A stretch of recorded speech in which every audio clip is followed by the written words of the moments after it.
नमस्कार, ई clinic parts में Madhuri Gupta, customer relationship manager, online चिकित्सा मित्र द्वारा आयोजित किए जाने वाले इस सेशन में आप सभी का स्वागत करती हूँ। आज हमारा सेशन रहेगा नो योर डॉक्टर सेशन, जिसमें हम डॉक्टर की विस्तृत जानकारी आप सभी से शेयर करेंगे और ई कंसल्टेशन के दौरान आपको क्या क्या सावधानियां रखनी है और किस जानकारी रखनी है, इसके बारे में आप सभी को बताया जाएगा। तो अब मैं आज के सेशन का मुख्य विषय आप लोगों से बताना चाहूंगी, जिसमें हम डिस्कस करेंगे डॉक्टर के परिचय पे, डॉक्टर के सेमिनार की संक्षिप्त जानकारी आप सभी से साझा करेंगे। अब आप सभी को आज के डॉक्टर के बारे में आपको जानकारी देना चाहूंगी। आज के हमारे डॉक्टर हैं डॉक्टर अतिन जायसवाल, जो कि ऑर्थोपेडिक्स है। सर ने अपना एमबीबीएस 2004 में किया हुआ है लखनऊ से। सर ने अपना एमएस 2008 में कंप्लीट किया हुआ है आगरा से। सर के 20 से ज्यादा सालों का एक्सपीरियंस आपकी स्क्रीन पर दर्शाया गया है, जिसमें सर ने कई सारे मेडिकल कॉलेजेस और गवर्नमेंट हॉस्पिटल के साथ में काम किया हुआ। अब मैं इस डिस्कशन में डॉक्टर श्रद्धा को ऐड करूंगी, जो आप सभी को विशेष जानकारी देंगे। थैंक यू माधुरी। जैसा कि माधुरी ने आप सबको बताया कि आज के जो हमारे गेस्ट स्पीकर हैं, हमारे जो अतिन सर हैं, जो एक ऑर्थोपेडिक सर्जन हैं। और ऑर्थोपेडिक का मतलब आप आम भाषा में ये समझ लीजिए कि सर जो है हड्डियों और उससे जुड़ी मांसपेशियों से जुड़ी हुई कोई भी बीमारी हो या कोई एक्सीडेंटल केस हो या ट्रॉमा या कुछ भी हो, तो उसको सर के द्वारा आप उसका इलाज करवा सकते हैं। तो बाकी ठीक है। तो सर आपको आवाज आ रही है मेरी? जी आ रही। सर आपका बहुत बहुत स्वागत है आज के वेबिनार में। Thank you sir for coming और अपना टाइम निकालने के लिए। तो सर जैसा कि आपको पता होगा कि आज का हमारा जो विषय है वो यही है कि ई क्लिनिक के द्वारा सर हम कैसे दूर दराज के लोगों की मदद करते हैं उपचार में। ठीक है। तो सर सबसे पहले तो सर आप हमें अपने बारे में सर थोड़ा एक ब्रीफ में थोड़ा सा इंट्रोडक्शन अपना आप हमें दें कि आपकी स्कूलिंग, आपकी पढ़ाई से रिलेटेड कुछ बताएं सर। जी जी। नमस्कार। मेरी बेसिक स्कूलिंग कानपुर में हुई है और मैंने अपना 10th और 12th कानपुर से ही पास आउट किया। उसके बाद केजीएमसी लखनऊ से 98 बैच में मैंने एमबीबीएस में एडमिशन लिया, जो कि 2003 में कंप्लीट हुआ और विद इंटर्नशिप 2004 में इनफैक्ट एमबीबीएस कंप्लीट हुआ। मेरा post graduation MS orthopaedics SN medical college Agra से है। उसके बाद मैंने दिल्ली के डॉक्टर राम मनोहर लोहिया अस्पताल में 3 साल सीनियर रेजिडेंसी की है और फिर कुछ टाइम मैं सेल में रहा हूँ, steel authority of India limited Bokaro में। पिछले 4 साल से मैं लखनऊ में प्रैक्टिस कर रहा हूँ। पहले मैं विवेकानंद में हॉस्पिटल में एज कंसल्टेंट था, लेकिन लास्ट ईयर से मैंने वो छोड़ दिया और फुल टाइम अपना प्रैक्टिस में अभी दे रहा हूँ। ओके जी सर, थैंक यू सर। तो सर आज के जो मेन मतलब टॉपिक है उसको सर आगे बढ़ाते हैं। तो सर जैसा कि हम सबको समझ में आ गया है कि आपकी स्पेशलिटी सर ऑर्थोपेडिक है। तो सर इसमें सर आपके हिसाब से जो सबसे मतलब सबसे सामान्य हड्डी या मसल्स या मांसपेशियां जिनको हम कहते हैं, उनसे जुड़ी सर जो समस्याएं होती है, जो सबसे कॉमन सर आजकल आपके सामने आती हैं, सर उनके बारे में थोड़ा हमें संक्षिप्त में बताएं। आमतौर पे हमारे पास सबसे ज्यादा मोस्ट कॉमन जो पेशेंट आते हैं, आमतौर पर ओल्ड एज फीमेल्स ज्यादा आती हैं, करीब 50 साल से ऊपर की, और खास तौर पे घुटने का दर्द, जो कि मुख्यतः ऑस्टियोआर्थराइटिस होता है, या फिर कमर दर्द स्पॉन्डिलाइटिस की वजह से भी आती है। इधर कोविड के बाद से मैंने देखा है कि फ्रोजन शोल्डर या कंधा जाम होने की समस्या बहुत ज्यादा बढ़ी हुई है। अभी कुछ पेपर्स भी आए हैं कि वो शायद कोविड के वैक्सीनेशन की वजह से भी फ्रोजन शोल्डर के इंसिडेंट्स बढ़े हैं। तो फ्रोजन शोल्डर के पेशेंट में मैं काफी बढ़ोतरी देख रहा हूँ इस समय। मुख्यतः कमर दर्द, घुटना दर्द और गर्दन दर्द के ही पेशेंट ज्यादातर आते हैं। ओके सर, जैसे कि इसमें आप ऐसा भी कुछ होता है कि ये बीमारियों में कुछ चीजें सीजनल होती हैं सर, की जैसे कुछ मतलब कुछ ठंड में होती हैं, कुछ गर्मी में देखने को मिलती हैं सर, ऐसा भी कुछ होता है? हाँ, ब्लड वाले जो आर्थराइटिस होते हैं, जैसे कि रूमेटॉइड आर्थराइटिस या ऑटोइम्यून आर्थराइटिस बोलते हैं हम लोग, जैसे जी एंकाइलोजिंग नहीं आ रहा स्पॉन्डिलाइटिस, आपका। जी या फिर सोरियासिस के साथ आर्थराइटिस एसोसिएट होता है। ये बस सब आर्थराइटिस जाड़ों जी में ज्यादा होते हैं, और जैसे ही समय वेदर थोड़ा सा गर्म होता है तो लक्षण थोड़े थोड़े कम हो जाते हैं और हमें दवा की डोज भी कम करनी पड़ती है। जी जी सर, तो जैसा कि आपने बताया कि ज्यादातर जो 50 साल के ऊपर के लोग हैं उनको ही इन सारी समस्याओं से ज्यादा जूझना पड़ता है। तो सर इसका क्या बेसिक कारण सर यही मान के चला जाए कि आजकल का जो खान पान है और जो तरीका है, सर वही सब आपको भी लगता है कि इसका मुख्य कारण है? खान पान भी एक कारण है, दूसरा जो एक्सरसाइज वगैरह अब लोग कम करते हैं, शारीरिक मेहनत कम करते हैं, वो भी जी एक कारण है। तीसरा एक मेन कारण ये भी है कि जो हम लोग की एवरेज लाइफ है वो जी पहले सर। के मुकाबले बढ़ गई है। आजादी के समय इंडिया में एवरेज लाइफ करीब 45-50 साल तक थी। जी सामान्य आदमी 45-50 के अराउंड जीता था। अब आजकल जो है एवरेज लाइफ करीब 68-69 के आसपास है। तो जब हम लोग की लाइफ स्पैन बढ़ेगा तो ये जो डिजेनरेटिव बीमारियां हैं, आर्थराइटिस है, स्पॉन्डिलाइटिस है, तो वो भी देखने को बढ़ी हुई मिलेंगी। जी सर, जैसा कि आपने बताया कि जो आर्थराइटिस और स्पॉन्डिलाइटिस जो सर आपने मेंशन किया, तो सर जी। इसमें जो बूढ़े लोग हैं या 50 से ऊपर के हैं सर, उनमें तो जैसे ये नी का इशू, कमर का इशू बहुत ज्यादा रहता है। लेकिन सर आजकल जो जवान लोग हैं उनमें सर स्पॉन्डिलाइटिस का समस्या सर बहुत ज्यादा देखने को मिलने लगी है। तो सर आप ऐसा जैसे कोई कम या कोई सर अगर अपने कंधे में या गर्दन के पीछे ऐसे दर्द बताता है, तो सर हमें जैसे ऐसे किसी भी लक्षण को अगर कोई पेशेंट लेके आए तो सर इसमें हमें इमीडिएटली जैसे सबसे पहले क्या करना चाहिए? आपसे तुरंत कंसल्ट कराना चाहिए ऐसे पेशेंट को? और क्या सर उसमें हम समझ सकते हैं कि कैसे इसको आगे बढ़ाना होगा? गर्दन और कमर का दर्द जरूरी नहीं है कि स्पॉन्डिलाइटिस की वजह से हो। कभी कभी डिस्क स्लिप की वजह से या मांसपेशियों के खिंचाव की वजह से आमतौर पर यंग पेशेंट में ज्यादा पाया जाता है। तो वो भी कारण हो सकते हैं। उसके लिए पेशेंट को एक्चुअली एग्जामिन करना पड़ता है, जिससे के बाद ही पता लग जाता है कि ये पेन का जो कारण है वो मांसपेशियों की वजह से आ रहा है, कि नसों की वजह से आ रहा है, कि हड्डियों की वजह से आ रहा है। कभी कभी जरूरत के समय पर हमें कुछ जांचों का भी सहारा लेना पड़ता है, जैसे एक्सरे है, जिसमें जी कि मुख्यतः हम लोग को एक्सरे में हड्डियों के बारे में ज्ञान पता लग जाता है कि कोई जी दिक्कत सर। तो नहीं। और अगर हड्डियों ठीक आ रही हैं, एक्सरे नॉर्मल आ रहे हैं, पेन बना हुआ है, आराम नहीं मिल रहा, तो कभी कभी हम लोग एमआरआई वगैरह की भी सहायता लेते हैं। एमआरआई में नसें और जी सर। हड्डियों के बीच की डिस्क वगैरह के बारे में ज्यादा जानकारी मिल जाती है। और तीसरा चीज, पेशेंट को क्लिनिकली एग्जामिन करके इन सारी चीजों को एक साथ कोरिलेट करके फिर एक प्रॉपर डायग्नोसिस बनाई जा सकती है। जी सर, तो सर जैसा कि आपने बताया कि जो जो चीजें जरूरी हैं किसी भी पेशेंट की जो है डायग्नोसिस को हमें पता अगर करना है, तो सर जैसे आप अभी तो हम लोग सर ऑनलाइन ही देख रहे हैं अपने इस प्लेटफॉर्म में। तो सर जैसे एमएसओ जो होते हैं सर, तो इनको आप सर क्या गाइडेंस या टिप देना चाहेंगे कि अगर कोई पेशेंट इनके पास आए ऐसा जो ऑर्थो की समस्या लेके आए, तो उसको सर कैसे ये एग्जामिन करे कि आपको सही जानकारी दे सके?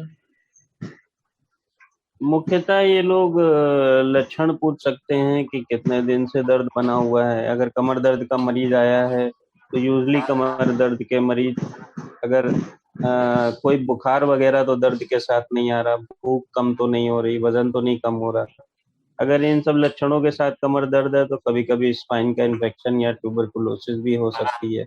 इसके अलावा जो डिस्क वगैरह के कमर दर्द होते हैं उनमें क्या होता है, कमर दर्द के साथ पैरों में नीचे किसी भी एक तरफ बाएं या दाएं में झंझनाहट, जलन या सुन्नपन देखने को मिल सकता है।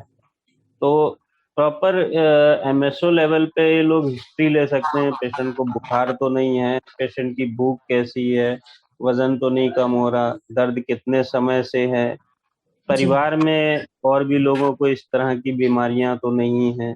इतनी जी चीजें ये लोग देख के हमारी मदद कर सकते हैं और प्रॉपर उसमें फॉर्म में भर के मदद जी कर सकते हैं। जी सर, तो सर जैसे कि आपने बताया कि पेशेंट की हिस्ट्री लेना, रिकॉर्ड करना कितना जरूरी होता है जब आप कंसल्टेशन करा रहे होते हैं, तो सर जैसे आप ये बताएं कि ऐसा कोई ऐसी कोई चीज जो आप एमएसओ को बताना चाहेंगे कि जब वो हिस्ट्री ले रहे हैं पर कुछ ऐसी चीजें हैं जो वो नहीं कर रहे हैं पर आप चाहते हैं कि वो करें, ऐसी कोई आप बात अगर एमएसओ को बताना चाहें जो आपके ध्यान में हो कि गलतियां कुछ हो रही हैं अगर हिस्ट्री लेते समय।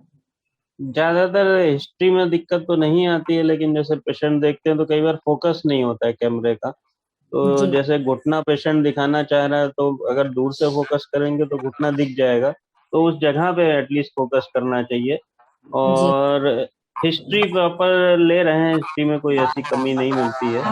जी और मेरे को कोई ऐसी खास दिक्कत नहीं होती, लेकिन कुछ लिमिटेशंस हैं ऑनलाइन इसकी, कि पेशेंट को एग्जामिन नहीं कर सकते हम। तो कभी कभी बीमारियों में एग्जामिन करने की जरूरत पड़ती है।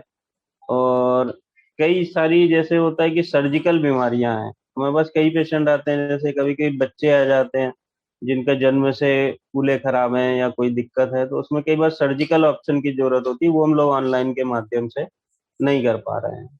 ये एक शॉर्टकमिंग है। लेकिन फिर भी जितना इसके फायदे हैं वो कहीं ज्यादा हैं।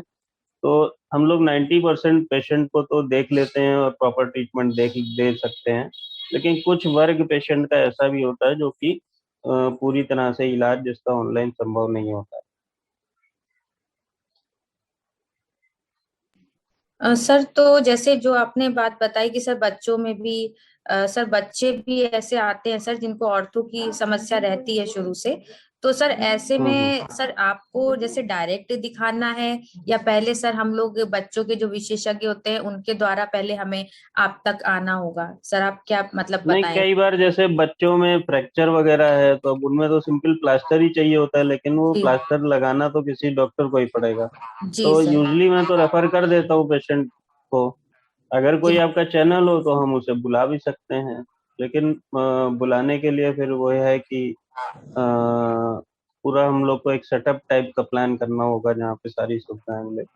जी जी जी जी सर जैसे इसमें ये सर जैसे ये हो जाता है कि बच्चा कोई आया तो सर उसको जैसे हड्डियों की समस्या है, मान लीजिए सर बहुत कमजोर है, हड्डियों में ज्यादा जान नहीं है, तो सर ऐसे में सबसे हम्म। पहले हम सर बच्चों के डॉक्टर को दिखाएं या सर डायरेक्ट आपको ही दिखाना बेहतर रहेगा।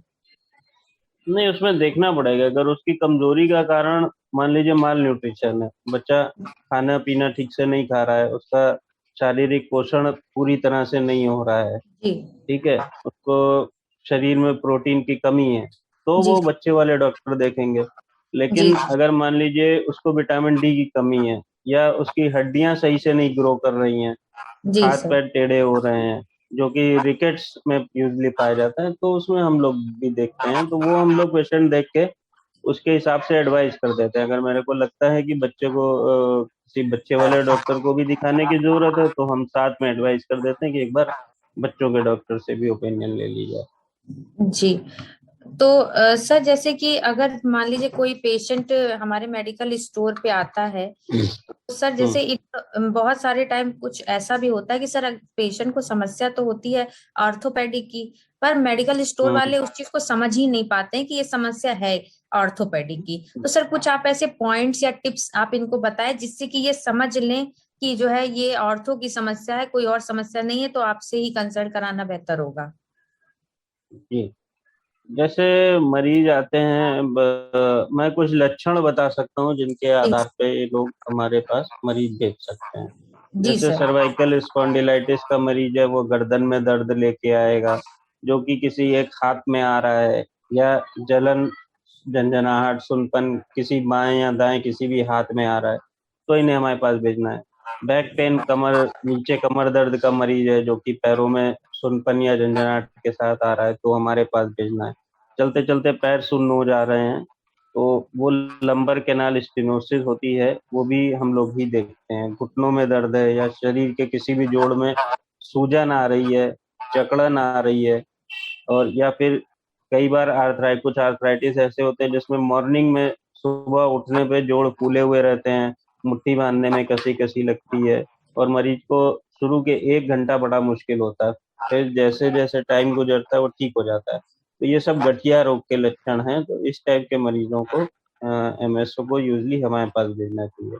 कुछ ऐसी भी बीमारियां होती हैं जिनमें पूरे शरीर में दर्द होता है, जैसे फाइब्रोमाइल्जिया होती है, नसों की समस्याएं होती हैं, वो जी भी हम लोग देखते हैं, तो उसको भी एमएसओ वगैरह हमारे पास भेज सकते हैं।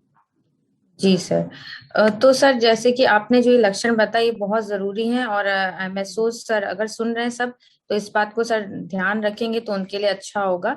तो सर जैसे कि आपने जो भी सारी बीमारियां बताई, तो सर इसमें आजकल एक कॉमन सी सर छोटी सी बात होती है कि जैसे जब कोई किसी एक पोजीशन में अपना पैर सेट करके बैठ जाता है, तो बहुत लोग कहते हैं इनका पैर सो गया है, क्योंकि वो पेशेंट जैसे उठता है वो पर्सन, तो सर वो उसका पैर तुरंत वैसे नहीं काम करता है। तो सर अगर ये तो सर देखिए कभी कभार अगर हुआ तो कोई तो बड़ी बात नहीं, लेकिन सर अगर अक्सर होने लगे ऐसा कि कभी भी बैठे और बैठते उठे तो उसको समस्या होने लगे, तो सर इससे हम क्या डायग्नोसिस सर अपने मन में हम क्या मान के चलें कि इसका इलाज सर एक बार हमें आपसे कंसल्ट कराना चाहिए ऐसे में पेशेंट को, कि इसको बार बार ये समस्या आ रही इसके है? इसके आमतौर पर दो तीन कारण होते हैं। कभी कभी जो ऑस्टियोआर्थराइटिस होता है, घुटनों का आर्थराइटिस, तो शुरू के 10-15 कदम घुटनों में पेन होगा, घुटने जाम से लगेंगे, ये ऑस्टियोआर्थराइटिस का लक्षण होता है। इसको हम लोग फ्रीजिंग कहते हैं, ये भी हो सकता है। दूसरा ये है, अगर पैर पे पैर रख के बैठे हैं तो पैर सुन्न हो गया, जैसा कि आपने बताया था। जी वो सर। कई बार होता है कि हमने पैरों में नसें जाती हैं और नस के ऊपर जैसे दूसरा पैर रख के या प्रेशर पड़ गया है, तो वो नस थोड़ी देर के लिए सुन्न हो जाती है। वो जी सर। नेचुरल है, उसको किसी इलाज की हाँ। जरूरत नहीं है। अगर जी सर। हाँ, फिर पंजा वगैरह चलाने से वो सही हो जा रहा है तो उसको कुछ नहीं करना है। कई बार जी लोग सो के उठते हैं तो हाथ के ऊपर सर रख के सो जाते हैं, तो उससे भी कई बार हाथ सुन्न हो जाते हैं, वो भी जी नेचुरल है। अगर ये सुनपन अपने आप 5 से 7 मिनट में ठीक हो जा रहा है तो उसको कुछ नहीं करना है। और अगर ये लंबे समय तक बना हुआ है तो फिर इसको इलाज की जरूरत है। जी। तो सर मतलब मतलब अगर ये लंबे समय तक बना रहे तो हमें इस पे ध्यान मतलब देना चाहिए, ये भी एक हाँ, समस्या अगर हो आधे सकती घंटे से ज्यादा ये सुनपन चल रहा है या चलते चलते सुनपन पैरों में आ रहा है तो है। वो इलाज की जरूरत है। अगर बैठ के देर तक बैठे हैं और चलने में शुरू के 5 से 6 मिनट हो रहा है और वो ठीक हो जा रहा है, तो उसको बहुत ज्यादा उसके बारे में परेशान होने की जरूरत जी जी। सर जैसे कि आपने पहले बताया था कि ज्यादातर समस्या सर ये ऑर्थो की जो है 50 साल के ऊपर लोगों को ज्यादा आती ही है।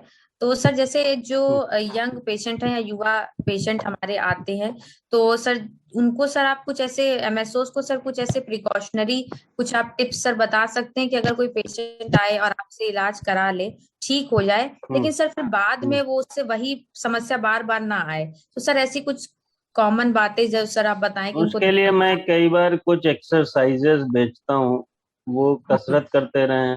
और कुछ पोस्चर्स होते हैं जो नुकसान करते हैं, जैसे कमर के लिए होता है कि आगे नहीं झुकना है, वजन नहीं उठाना है, या जी घुटनों सर। के पेन के मरीज को जमीन पर बैठना, पालथी मारना, ये सब थोड़ा कम करना होता है। प्लस जो एक्सरसाइजेस भेजते हैं वो करते रहें। सबसे अच्छी एक्सरसाइज वॉकिंग होती है। अगर हम डेली 15 से 20 मिनट टहलने जाएं, अपना खान पान सही रखें, जी सर। तो इन सब चीजों से लंबे समय में बचा जा सकता है और बार बार ये दिक्कतें नहीं आएंगी। जी सर। सर आप जैसे सर आपने एक बात बताई थी कि जब एमएसओ पे पेशेंट आते हैं एग्जामिनेशन के लिए, तो सर जैसे आप तो ऑनलाइन सारी रिपोर्ट्स और ये सब नहीं देख पाते हैं, या पेशेंट को सर आप वीडियो कॉलिंग पे देख पाते हैं, पर सर क्या हम्म। आप ऐसा भी कोई सजेशन आप इनको देना चाहेंगे कि जब कोई ऑर्थो का पेशेंट है तो उसको चेक करने के लिए ये कुछ एक्स्ट्रा आपके सामने ही आपके गाइडेंस में ये उसे चेक करके आपको दिखा पाए कि हाँ ये पेशेंट इस तरीके की समस्या इसको है?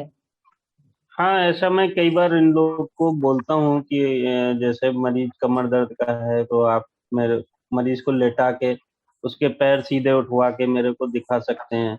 या फिर जी कूल्हे का जोड़ वगैरह चेक करने के लिए अगर मैं इनको डायरेक्ट करता हूँ कि तो जी। आप ऐसे ऐसे करिए, तो वो थोड़ी मदद हो सकती है डेफिनेटली। और ये बहुत अच्छा आपका सजेशन है। मैं कोशिश करूंगा कि आगे से इसको थोड़ा सा इनकॉर्पोरेट किया जाए। जी सर, क्योंकि सर ये समस्या तो सर रहती है कि आपकी गाइडेंस में अगर करेंगे तो सर चीजों को अच्छे से करेंगे, आपके सामने करेंगे तो सर आपको हर चीज सब पता चलेगी। तो सर इसलिए ये हम्म बहुत जरूरी था कि ये समस्या सर आती है अक्सर। हम्म तो इस वजह से सर मैंने ये बात यहाँ पर आपको बताई। सर जैसे कि अगर मान लीजिए कोई पेशेंट है, तो जनरली सर ऑर्थो के पेशेंट में अगर आपको दिखाया, कंसल्ट कर लिया, तो सर अमूमन कितने दिनों में सर आराम मिलना उसको मतलब शुरू हो जाता है? आराम डिपेंड करता है बीमारी पे। अब जैसे कुछ ब्लड वाले आर्थराइटिस होते हैं तो उनमें दवाओं का असर आने में ही करीब 4 से 6 हफ्ते लगते हैं। जी और सर। जैसे कमर दर्द है या मांसपेशियों की जकड़न है, इनमें तो 1 या 2 दिन की दवा से ही आराम आना शुरू हो जाता है। फिर वो जी डिपेंड करता है कि बीमारी किस स्तर की है और समस्या किस लेवल की है और कितने दिन का ट्रीटमेंट हमें इनको देना है। तो डिपेंड करता है बीमारी पे कि कितने दिन में आराम आएगा। लेकिन यूजली ज्यादातर हम लोग 90% बीमारियों में with in 2 to 3 days patient को आराम मिलना शुरू हो जाता जी।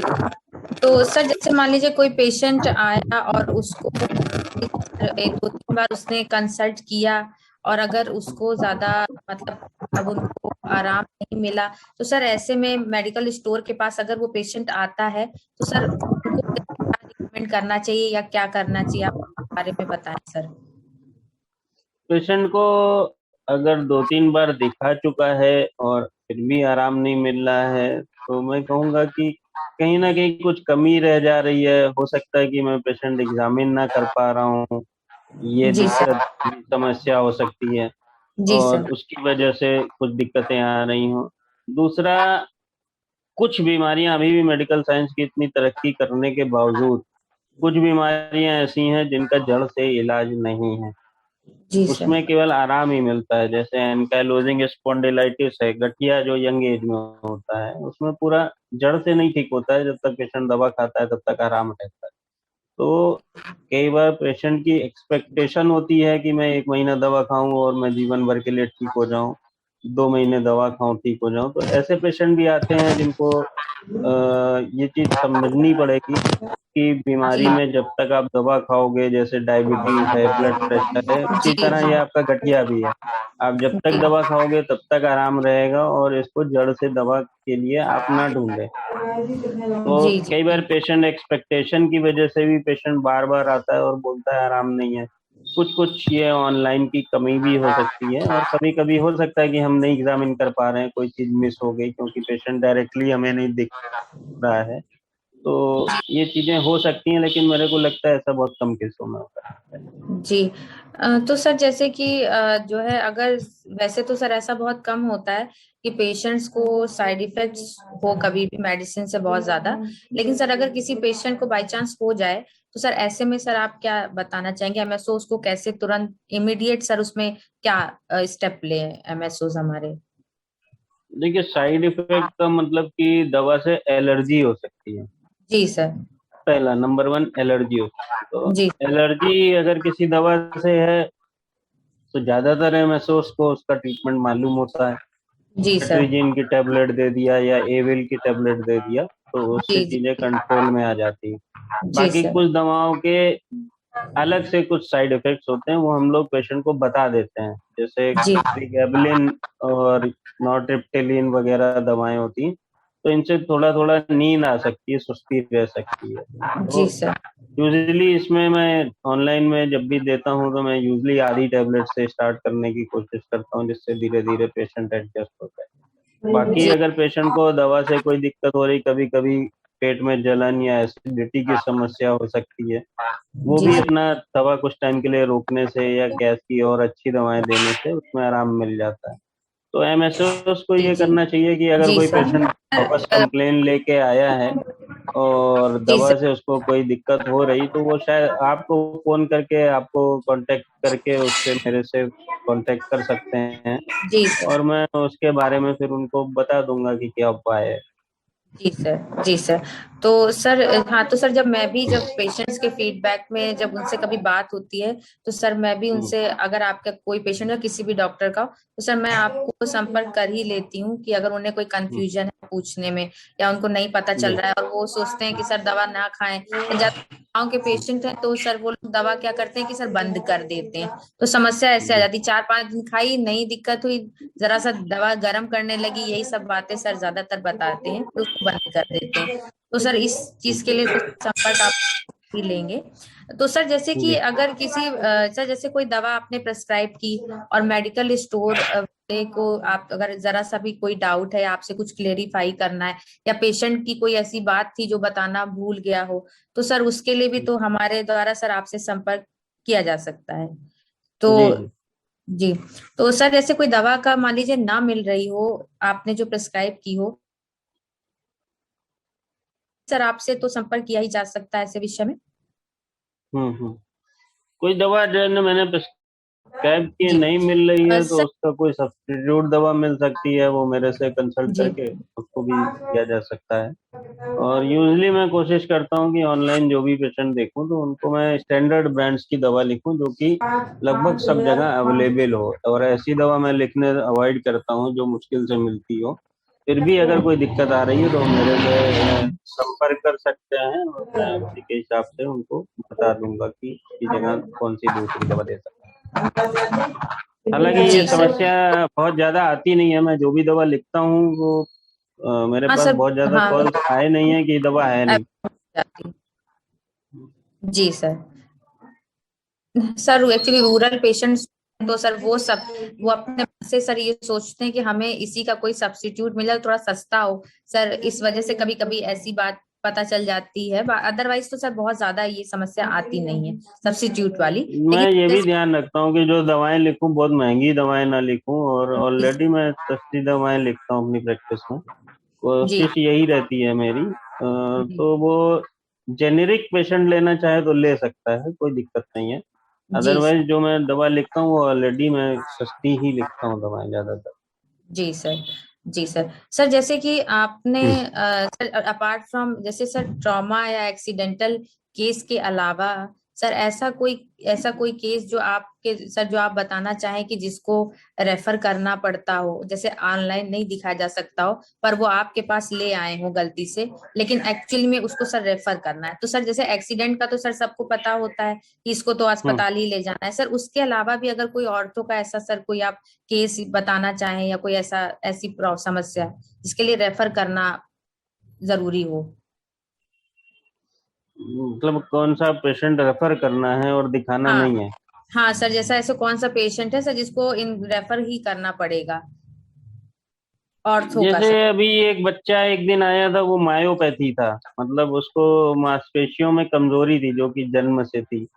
तो जी सर। उस कंडीशन में पहले तो उसका बहुत ज्यादा इलाज नहीं है, बीमारियां हैं कुछ, अभी भी मेडिकल जी साइंस की अपनी लिमिटेशन है, तो वो बच्चा मेरे को रेफर करना पड़ा था क्योंकि उसका ऑनलाइन के माध्यम से तो इलाज संभव ही नहीं है। जी जी जी जो सर। पुरानी बीमारियां हैं उनको भी समझना थोड़ा सा मुश्किल होता है, लेकिन एक जी ब्रॉड रेस्पेक्ट में ये बताना कि कौन सा मरीज नहीं दिखाना है और सीधे रेफर कर देना है, ये बताना बड़ा मुश्किल है, वो केस टू केस बेसिस पे ही हो पाता है। जी, मतलब सर एक बार आपसे कंसल्ट करा के सर तभी रेफर करना हम्म, बेस्ट होगा। हम्म। अगर आप सर रेफर, क्योंकि किसे रेफर करना किसे नहीं ये सर आपके द्वारा ही तय किया जाए तो हाँ, बेहतर। ये रेफरल भी आसान जी काम नहीं होता है एमएसओ के लिए।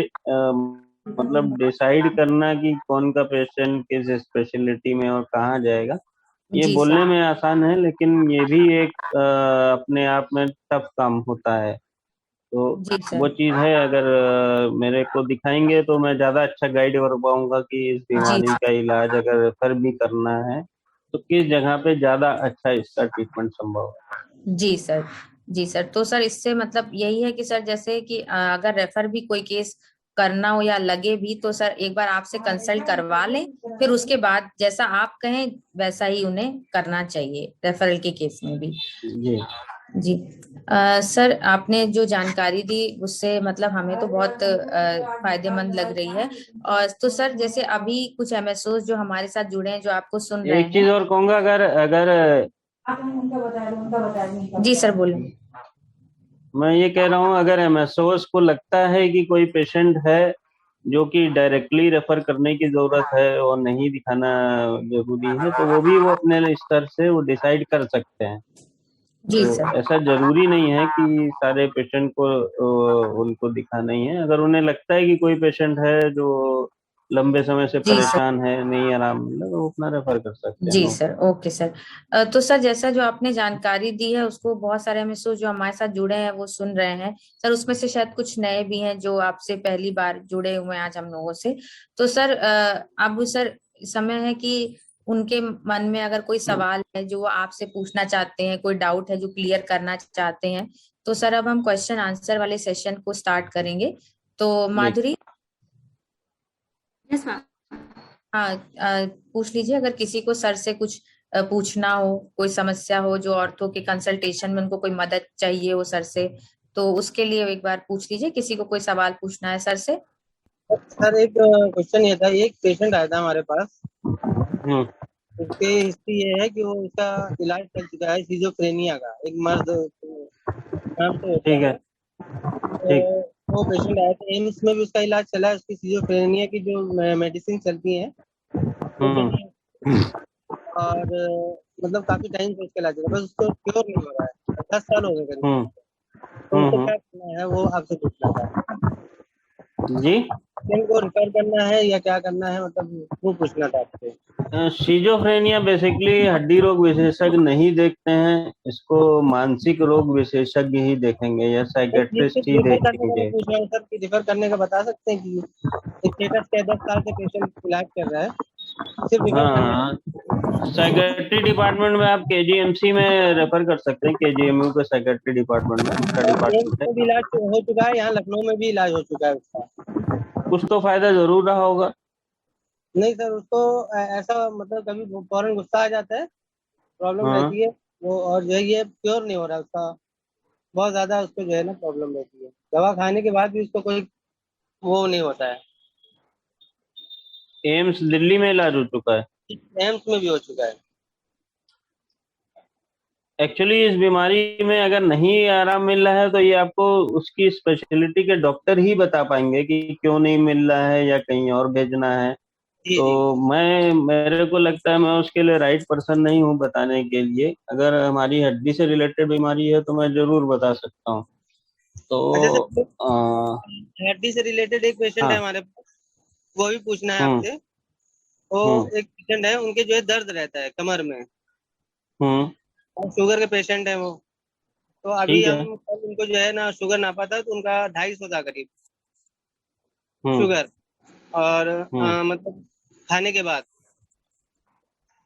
और उनकी दवाएं जो है सर हम चला रहे हैं कुछ, तो अगर कहें तो आपसे बता दें, शेयर कर दें या फिर। हाँ, उनको दिखवा सकते हैं, मैं देख लूंगा, तो फिर उसके हिसाब से देख लूंगा कमर दर्द का क्या कारण है, क्यों हो रहा है, और उसके हिसाब से उसका इलाज बता दूंगा, उसमें कोई दिक्कत जी जी जी। नहीं। आप बुलवा लीजिएगा किसी दिन, थर्सडे को या संडे को, उनको दिखवा ठीक दीजिएगा। ठीक ठीक है ठीक सर, है। Okay. Okay. Okay sir, thank you. किसी के पास कोई प्रश्न है तो आप अपने हाथ को उठा सकते हैं। नमस्ते। सर हमारे पास एक पेशेंट है जिसको गठिया का प्रॉब्लम है, और हम्म। लगभग हमारे पास एक पेशेंट है उसको गठिया का प्रॉब्लम है। गठिया है। जी जी। और महिला है, हम्म। उसको लगभग लगभग लगभग 1.5 साल से ये प्रॉब्लम चल रहा है। हम्म। सब तो पूरे जोड़ों में हल्का हल्का दर्द होता है, तो कुछ हम्म। मेडिसिन देते हैं आराम मिल जाता है, लेकिन उसका दर्द खत्म नहीं हो रहा है। और जो हमने जांचें करवाई हैं उसमें उसको जांच में क्या क्या कराया है आपने? जांच में हमने उसका एक कैल्शियम करवाया था, उसमें कुछ नहीं आया। हम्म। और एक ESR CRP RA फैक्टर कराया आपने? जी जी करवाया, जिसमें कुछ नहीं दिखा रहा, सब नॉर्मल दिखा रहा तो है ये एकदम। नॉर्मल दिखा रहा है तो जरूरी नहीं कि गठिया हो, कई बार नसों का दर्द भी होता है, वो भी गठिया की तरह मरीज बताता है पूरे शरीर में दर्द जी है जी ना? जी। तो अगर जांचें नॉर्मल आ रही हैं, उंगलियों में जोड़ों में सूजन नहीं है, नहीं, सूजन और आती है सुबह उठ सर, के हैं, सूजन आती है, सूजन आती है सर। उंगलियां फूली रहती हैं, जी जी जी। तो एक बार देखना पड़ेगा। कई तरह की गठिया होते हैं, सीरो नेगेटिव आर्थराइटिस भी होता है, तो उसको एक बार समझना पड़ेगा कौन सा उनको आर्थराइटिस है, या है भी या नहीं है, या नसों का दर्द है, तो उसके हिसाब से ट्रीटमेंट चलेगा, तो मेरे को लगता है आराम मिल जाए। जी, चलिए तो सर मैं आपको कब दिखा दूँ? मेरा थर्सडे और संडे 2 दिन टाइम रहता है, 2 से 4 आप कभी भी दिखा सकते हैं। 2 से 4 तो 28 तारीख थर्सडे और संडे, बृहस्पतिवार और रविवार। जी, बिल्कुल।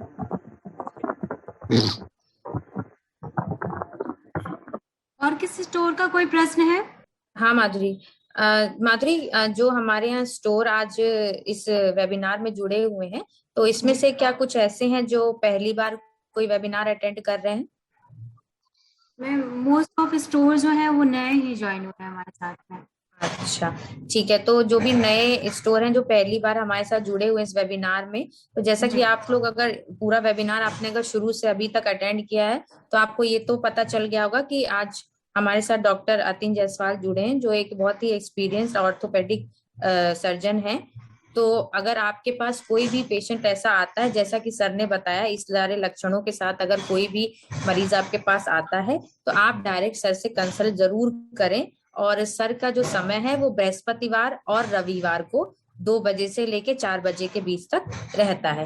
ठीक है, तो अगर आप पहले से मान लीजिए आप पहले से अगर आप अपनी फार्मेसी चला रहे हैं, और अगर आप अपने स्तर पे पेशेंट आपके पास आते हैं कोई समस्या लेकर जो हड्डी से जुड़ी हुई है, मांसपेशियों से जुड़ी हुई है, तो सर को दिखाएं। या अगर आपके अंदर कोई प्रश्न आपके मन में अभी है जो आप सर से पूछना चाहते हैं, तो अभी आपके पास समय है, पूछ लीजिए कि कंसल्टेशन कैसे, मतलब सर को दिखाने के लिए आपको क्या बातों का खासा ध्यान रखना। अगर आपके मन में कोई भी ऐसी शंका हो कि ऑर्थो के पेशेंट को कैसे, सर को क्या क्या चीजें बता के दिखाना है, तो आप अभी सर से एक बार पूछ लीजिए। सर आपको संक्षिप्त में बता देंगे कि उन्हें क्या क्या रिक्वायरमेंट होती है पेशेंट की हिस्ट्री में ऑर्थो के लिए। तो अगर कोई है तो पूछ ले अभी। मोहम्मद अदनान सर हैं, वो दोबारा हाँ से हाँ सर, मैं ये कह रहा था आप बता देते एक बार तो सबको पता भी चल जाता, सब नए हैं तो ये क्या क्या रिक्वायरमेंट मतलब आपकी रहेंगी, क्या क्या चीज़ हमें जो है ना आपको मतलब डिटेल्स देनी पड़ेंगी, तो सबको पता चल जाता, आप बता देते हैं। हाँ, तो आप पेशेंट का नाम, उम्र, उसको तकलीफ कितने दिन से है, कहाँ पे दर्द है, जी अगर पेन का पेशेंट आया है तो कितने टाइम से दर्द है, इतना ले सकते हैं। दर्द के साथ कोई बुखार या साथ में एसोसिएटेड लक्षण तो नहीं है, भूख कम लगना, वजन कम होना। दूसरा, जी कोई सूजन वगैरह तो नहीं है, कोई चोट के हिस्ट्री तो नहीं है। मोटे तौर पे बस जी इतनी, ये सब चीजें जो आपको लगती हैं वो ले सकते हैं। बाकी मेरे को जो जरूरी लगेगा वो मैं पूछ लूंगा। तो मेरे को अगर कुछ एग्जामिनेशन की जरूरत होगी तो मैं आपसे कह करा के के सकते रखते हैं। क्या बोल रहे हैं? जैसे इस टाइप के कोई पेशेंट जांच वगैरह कोई अगर पहले से करा के आपको दे दे। देखिए, जांच ऐसे बताना बड़ा मुश्किल है कि कौन सी जांच कराना, वो पेशेंट टू पेशेंट डिपेंड करेगी। अगर आप सारे पेशेंट तो की आप जांच पहले करा पेशेंट लेंगे। को आप हैं? पहले आप एग्जामिन करेंगे पेशेंट को, हाँ, फिर उसके पहले बाद पेशेंट का हिस्ट्री लेंगे, वो लेंगे तभी जांच बता पाएंगे। नहीं तो कितने बहुत सारे ऐसे मरीज होंगे जिनको जांचों की जरूरत नहीं भी होगी और उनकी जांच हो जाएगी, जी जी है ना। तो जिन जी मरीजों को जांचों की जरूरत लगेगी वो मैं बता दूंगा, तो उस हिसाब से जी होगी। तो जिनको जरूरत होगी उन्हीं की जांचें होंगी। ठीक है। जी सर, जी ओके सर, थैंक यू। ठीक है, तो जैसा कि आज का सेशन अतिन सर के साथ था, और मुझे पूरा विश्वास है कि आप सबको सर ने जो भी जानकारी दी वो आप सबके बहुत काम आएगी कंसल्टेशन के दौरान। और जैसा सर आपको बताएंगे भविष्य में कि उनके कंसल्टेशन में, एग्जामिनेशन में, आप वैसी पूरा उनके साथ कोऑपरेट करें, ताकि आप सबके पेशेंट को ज्यादा से ज्यादा आराम मिले। और कोई भी ऐसे लक्षण के साथ पेशेंट अगर आ रहा है, तो आपको सर को कंसल्ट करवाना चाहिए। ठीक है। और सर आपने आज अपना कीमती समय हम लोगों को दिया, उसके लिए सर बहुत बहुत धन्यवाद। सर आपने जो जानकारी दी वो बहुत ही जरूरी थी, और उसकी सबको जरूरत भी थी sir. Thank you sir, thank you so much हमारे साथ जुड़ने के लिए। थैंक यू आप सर। सब लोगों को भी धन्यवाद हमारे सब मेरे साथ जुड़ने के लिए और इस मीटिंग के लिए। Thank you. Thank you sir.